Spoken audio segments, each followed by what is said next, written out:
Hola YouTubers, Jump Cut Reviewer, back with you again for another review. This time we're gonna take a look at the SH Figuarts Bandai Tamashii Nations IronManMark43 from the Age of Ultron movie. This is essentially just a recolor of the Mark 42 review I've already done. You can check it out in the playlist there. It's basically just a straight up repaint of that armor. This, however, this paint job on this particular figure is much better than my 42. If you watch that review, you'll see that I wasn't impressed with the paint job on that figure. This one, if you take a look closely, is a much better paint job.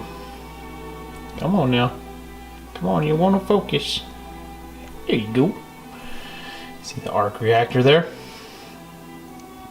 Now it does carry over some of the cream colored gold from the Mark 42, but then you get these yellow gold accents on here, which I didn't really notice until I got the armor in hand. Now, to be clear, this particular paint job on this armor is fantastic.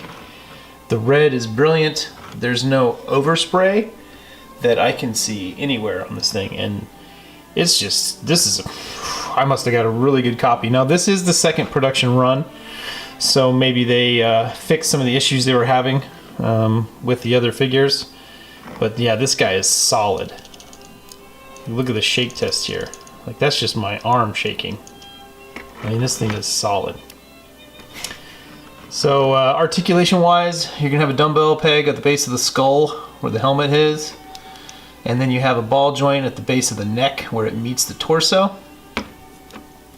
You have a ball joint in the diaphragm position, which gives you a nice range of movement, roller rocker movement. You have a waist swivel, and the waist appears to be on another ball joint, and the abdomen is made up of two separate pieces, which give you a little bit of an ab crunch there, and then back tilt for flying poses. Shoulders pull out, and you have shoulder pads that move up out of the way, and you have a very tight ball joint for the shoulder joint.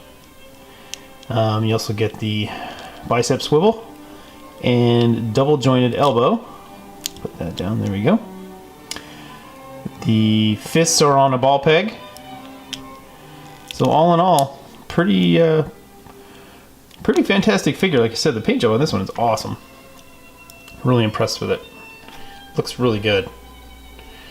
The hips utilize the drop down method, and then you have a thigh swivel. You're gonna kick up about that much.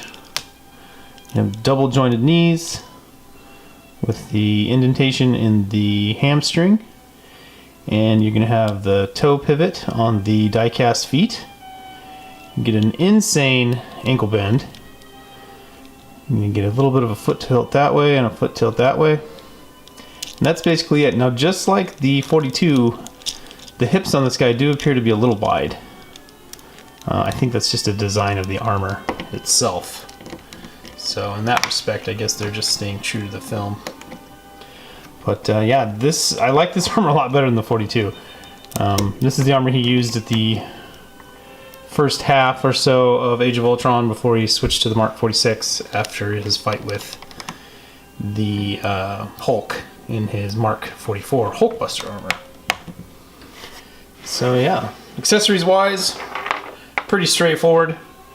You get two boot jet blaster effects, two stabilization repulsor for the hands, and then you get two offensive blaster effects for the repulsors, which are on an open hand with a extrusion, plastic extrusion, to allow you to use the male end goes in the female end of the blaster effect. And there you go, you have your Shrek, your repulsor blast. Now, just like the Marks 2 through 42, I guess, you do have to reuse the wrist guards for the individual hands, which I said before in other reviews, not my favorite, but it is what it is. Here's one of the smaller effects for imminent flight stabilization. You also get a set of resting hands and a set of judo chop hands for judo chopping.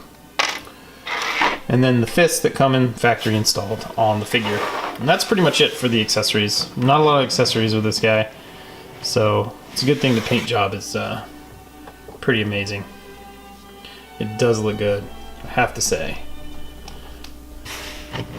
Now for comparison, let's go ahead and bring in that that Mark 42. As you can see, pretty much the same armor, but you can also again see the hot pink on my figure here, and the overspray on the shins again, which obviously drives me nuts.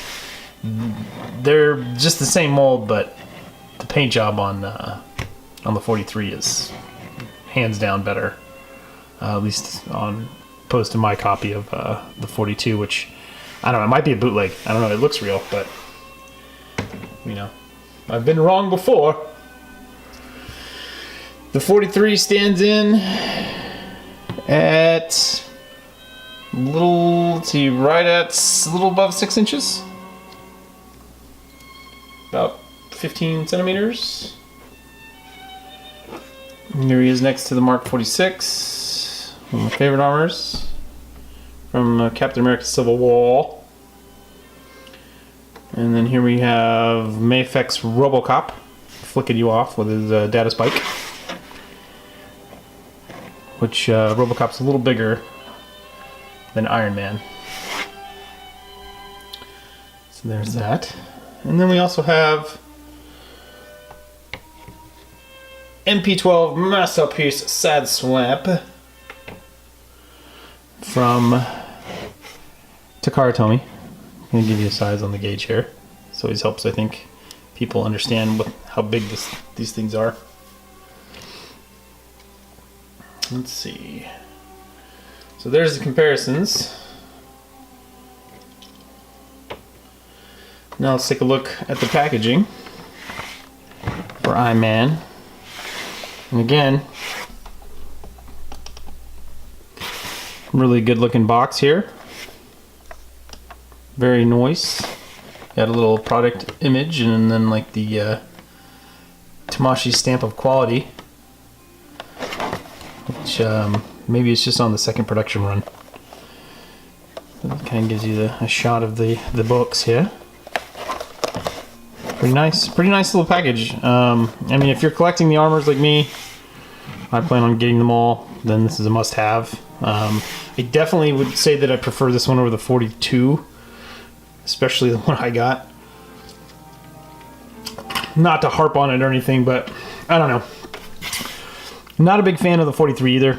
I'm really looking forward to getting the second production run of the 45, which should be coming out early next month.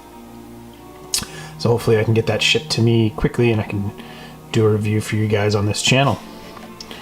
Alright folks, thanks for checking out my review. Check out the other ones I got going on. And as always, stay cool, stay green, all lean.